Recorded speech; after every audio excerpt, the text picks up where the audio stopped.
Welcome to the Learning Pines YouTube. We hope this video helps. You start in Settings because that's where ringtone source is live. Open Settings, then tap Sounds and Haptics to reach Call Audio options. You need basic prerequisites. Do not disturb off and volume up so you hear changes as you make them. Once done, glance at the ringer and alert slider and test a short ring preview.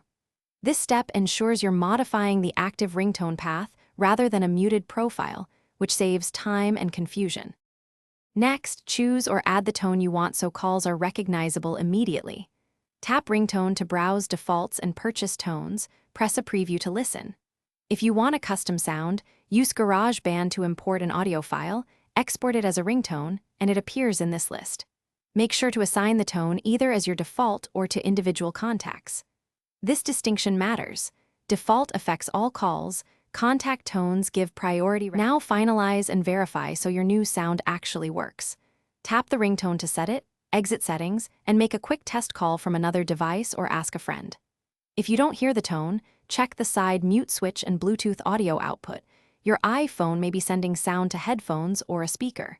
If issues persist, restart the phone and reassign the tone. That usually clears glitches and restores the expected calling sound behavior. Thanks for watching. Consider subscribing if we helped you.